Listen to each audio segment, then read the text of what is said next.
216 point के साथ bank Nifty चल रहा है। ये 50-580 का पहला टिक दिखाएगा। आई होप सो कि आज मार्केट के अंदर ये जो आज तेज़ी गैप के साथ मिल रही है गुम नहीं होनी चाहिए। अगर ये गुम हो जा रही है तो आप समझ लीजिएगा अभी भी बहुत एफर्ट्स करने बाकी हैं, और अगर गुम नहीं होती है तो पहला साइन भी आप समझ सकते हैं कि कुछ रिकवरी की उम्मीद कर सके हैं। 1300 शेयर इस समय एडवांस डिक्लाइन के साथ आपको खुलते हुए दिख रहे हैं और 300 शेयर उसमें डिक्लाइन है, यानी कि रेशो तो काफ़ी अच्छी है, 1:4 की रेशो के साथ है। 75 के बाद अब 86 पॉइंट का बढ़ा था आपको दिखेगी निफ्टी पर, 90 पॉइंट ऊपर आ चुका है, 100 पॉइंट ऊपर है और 150 पॉइंट है बैंक निफ्टी। शुरुआत में अभी इंडिया विक्स मत चेक करना, 5 मिनट में चेक करना, थोड़ा सेटल हो जाने दो। इंडिया विक्स की बड़ी इंपॉर्टेंस है, ये अब घटना भी नहीं चाहिए, बढ़ना भी नहीं चाहिए, यहीं रुक जाए तो मार्केट अपना काम करेगा एक्सपायरी का। देखिए अब बैंक निफ्टी की वीकली एक्सपायरी तो खत्म हो गई, मंथली रह गई है, तो बड़ा हिस्सा बैंक निफ्टी का अब मंथली एक्सपायरीज की तरफ ही शिफ्ट होगा, ऑप्शंस में भी और फ्यूचर्स में भी। तो अब जो पहला पैसा वीकली के अंदर बढ़ जाता था तो कोई दिक्कत नहीं, अभी मार्केट वैसे ही कोई प्रॉब्लम नहीं है, बढ़िया से आपको खुलता हुआ दिख रहा है आज। और मैं आपको जरा टॉप गेनर्स भी दिखा देता हूँ बाजार के कि आज के टॉप गेनर कौन कौन से हैं। ऐसे शेयर्स जो आज चले हैं बढ़िया, खुले बढ़िया, इनफैक्ट BPCL है, ट्रेंट, इन्फोसिस, BEL, ये चारों शेयर्स जरा स्क्रीन पर दिखाना। BPCL, ट्रेंट, इन्फोसिस, BEL, कोल इंडिया भी आप दिखाना चाहो तो स्क्रीन पर ये भी दिखा सकते हो।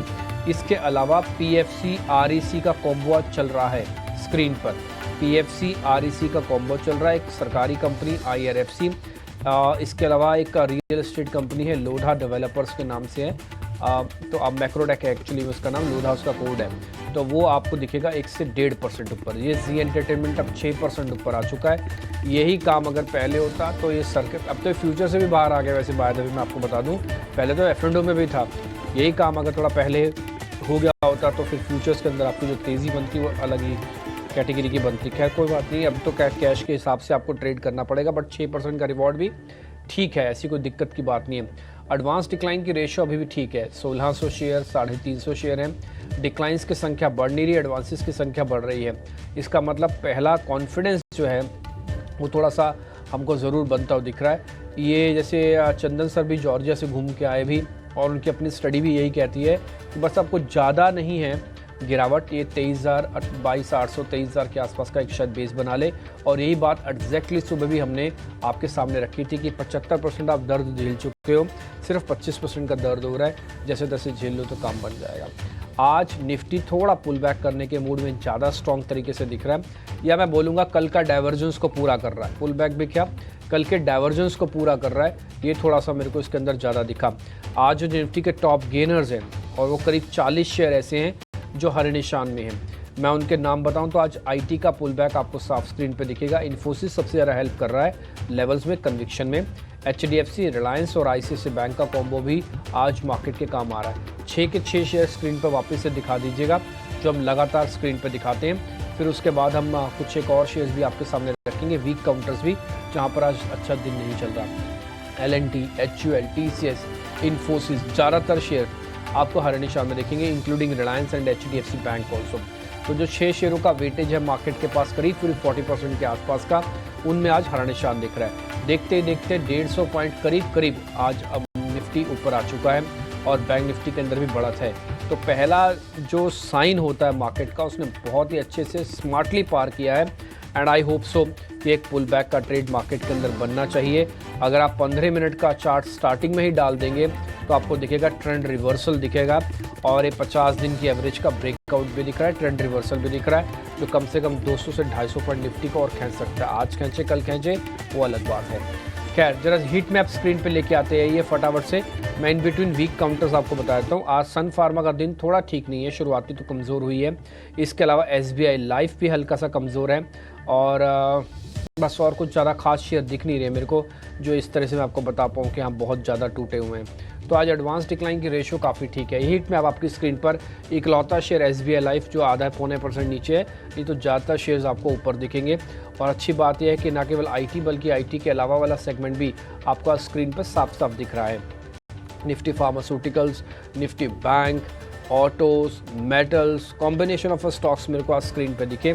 और एक और चीज़, आज ना सरकारी कंपनीज के अंदर पुल बैक आ रहा है, चाहे वो REC PFC का कॉम्बो हो, चाहे मजगांव डॉक हो, IRFC हो, ये कुछ एक शेयर्स आप अपनी स्क्रीन पर देखेंगे तो आपको ये सारे शेयर्स दिखेंगे जो सरकारी कंपनीज के खेमे में आते हैं।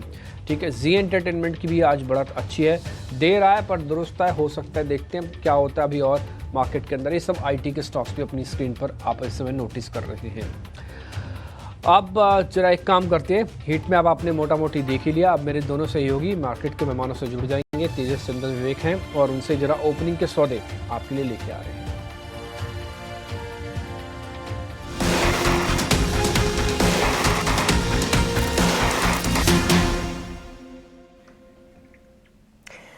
तो चलिए, मार्केट्स की हुई है अच्छी शुरुआत। ऐसे में हमारे एक्सपर्ट्स के रडार पे कौन से स्टॉक्स हैं ये जानना शुरू करते हैं ओपनिंग ट्रेड में। और चंदन, आपसे शुरुआत करना चाहेंगे, बताइए ओपनिंग के बाद कहां पर है आपकी नज़र, और साथ ही कोई अपडेट है तो वो भी शेयर कीजिएगा।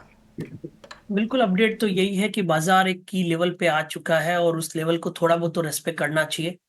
हालांकि कंसर्न्स इंडेक्स में ये हो रहे हैं कि रिकवरी के बाद में फॉलो अप नहीं आता, बट आई थिंक अब कहीं ना कहीं दृष्टिकोण थोड़ा सा फॉलो अप दिखाने लायक भी बन सकता है। दो तीन चीजें ध्यान में रखना चाहिए। एक तो एक डीप ओवरसोल्ड टेरिटरी में इंडेक्स गया है, आपका आरएसआई लगभग 30 के नीचे जाके टर्न हो रहा है। दूसरा बैंक निफ्टी है, वहां पे थोड़ी रिलेटिव स्ट्रेंथ बन रही है।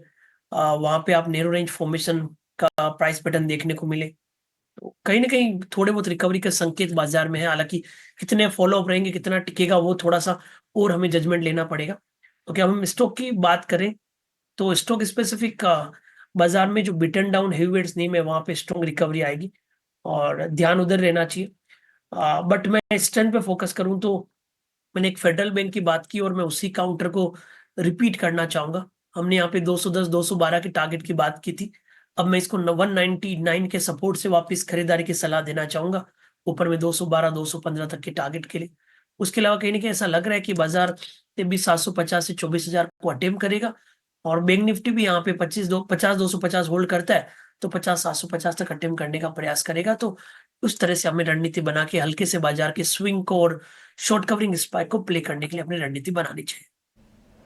ऑलराइट, तो शॉर्ट कवरिंग शायद ट्रिगर हो सकती है और बाजारों पे नज़रिया पॉजिटिव है। चंदन जो है फेडरल बैंक जो उन्होंने कॉल दी थी उसी पर स्टिक करना चाहेंगे। पर चंदन, जैसा कि आप कह रहे थे कि कुछ बीटन डाउन नेम्स पर अब नज़र रखनी चाहिए, तो केवल फेडरल बैंक पे ही फिलहाल नज़र रखें और कुछ देर में फिर आपसे एक बार अपडेट लेके क्या कोई दूसरा स्टॉक उभरा है आपकी लिस्ट पे? मैं यही सोच रहा था कि आपका बिल्कुल यही सवाल होगा कि कौन से बिटन डाउन नेम पे बात करें। तो एक तो मैं फोकस करूंगा ट्रेंड पे। देखो, ट्रेंड बहुत स्ट्रॉन्ग काउंटर रहा है पिछले, हम लगभग कुछ सालों की बात करें, बट पिछले लगभग 2 महीने में ऊपर के लेवल से अच्छा करेक्टिव मूव देखने को मिला है। 8,350 से लेके 6,200 तक का करेक्टिव मूव मिला है, तो कहीं ना कहीं ट्रेंड में अच्छा यहाँ पे रुझान है। 6,250 के सपोर्ट से कहीं ना कहीं 7,000 तक के टारगेट ट्रेंड में मिलने चाहिए। तो ट्रेंड एक कैंडिडेट हो सकता है जो आपको एक शॉर्ट कवरिंग ट्रिगर और मेजर स्ट्रेंथ को प्ले करने के लिए आपको एक मोमेंटम दे। बिटन डाउन निम में ट्रेंड पे मैं ध्यान रखना चाहूंगा। फेडरल बैंक ऑलरेडी हम सजेस्ट कर चुके हैं। उसके अलावा यदि मार्केट चलता है तो कुछ ना कुछ बैंक्स को चलना पड़ेगा, क्योंकि बैंक निफ्टी का स्ट्रक्चर कंपैरेटिवली पॉजिटिव है। तो उस लिहाज से हम बात करें तो मेरा ध्यान यहाँ पे आईसीआईसी बैंक पे रहा। आईसीआईसी बैंक आप देखोगे तो ऊपर के लेवल से करेक्टिव मूव के बावजूद भी 1220 1240 का जोन तोड़ता नहीं है, तो हल्का सा डिप आए तो 1220 के सपोर्ट से यहाँ पे खरीदारी के मौके ढूंढने चाहिए। उसके अलावा आपको आईटी काउंटर में भी ध्यान रखना चाहिए। एचसीएल टेक को 1800 के सपोर्ट से कहीं ना कहीं 1920 तक के टारगेट के लिए लिया जा सकता है। तो trend, HCL Tech, Federal Bank, ये सब कुछ काउंटर रहेंगे जहां पे स्ट्रेंथ है और अच्छे खासे रिवर्सल और रिकवरी भी इनमें देखने को मिलनी चाहिए। ऑलराइट, माफ़ कीजिएगा चंदन, मैंने आपको पुश किया पर कहाँ आप फेडरल बैंक एक ही काउंटर के साथ जा रहे थे। पर देखिए, हमारे जो व्यूअर्स हैं उनके लिए चांदी ही चांदी, क्योंकि 3 से 4 काउंटर्स जो है आपके सामने है जहां पर चंदन का नज़रिया पॉजिटिव है, जिसमें निफ्टी का टॉप गेनर फिलहाल ट्रेंड में एक रिवर्सल और एक और अपसाइड की उम्मीद कर रहे हैं। आईटी पैक से एचसीएल टेक फिलहाल पसंद आ रहा है, और क्योंकि निफ्टी बैंक पर भी पॉजिटिव नज़रिया है तो ऐसे में आईसीआईसीआई बैंक पर नज़र रखिए। और साथ ही दूसरा जो बैंकिंग काउंटर है वो फेडरल बैंक ऑलरेडी उनके रेडार पे है। बहुत बहुत शुक्रिया चंदन ये आपके ओपनिंग ट्रेड्स बताने के लिए। पर इसी के साथ तेजस, आपसे भी समझना चाहेंगे, बताइए आपकी नज़र कहाँ पर है और कोई अपडेट है तो वो भी शेयर कीजिएगा तेजस। देखिए, मुझे तो बीएससी का काउंटर काफी अच्छा लग रहा है। मार्केट ने अच्छा खासा करेक्शन दिया था, लेकिन बीएससी का जो शेयर है वो कल के सत्र में भी उसने एक स्ट्रांग क्लोजिंग दी थी आज भी एक हायर हाई का स्ट्रक्चर बना है, 20 दिन की जो मूविंग एवरेज है उसको सस्टेन कर रहा है। तो मुझे लग रहा है कि ये स्टॉक है, फिर से इसका जो स्विंग हाई है 5,000 के करीबन वो रीटेस्ट कर सकता है। तो बीएससी लिमिटेड में आप करंट भाव पे या डिप में खरीदारी कर सकते हैं। इसमें आपको स्टॉप लॉस लगाना है 4,625 का, पहला लक्ष्य रहेगा 5,000 का और दूसरा लक्ष्य रहेगा 5,200 का। और इसके अलावा मुझे बैंक ऑफ बड़ौदा का भी काउंटर काफी अच्छा लग रहा है। ये स्टॉक ने भी एक डबल बॉटम बना दिया है 230 के करीबन, उसके बाद स्टॉक ने एक ब्रेकआउट दिया था और पिछले 4-5 दिनों से स्टॉक में एक हल्की सी मुनाफा वसूली आई थी। और कल का जो कैंडल है, कैंडलस्टिक पैटर्न, वो काफी स्ट्रॉन्ग रिवर्सल कैंडल बना है डेली चार्ट पे। तो मेरे हिसाब से तो बैंक ऑफ बड़ौदा में भी ट्रेडिंग के लिए खरीदारी कर सकते हैं। 236 का स्टॉप लॉस रहेगा, 250 और 55 के टारगेट रहेंगे।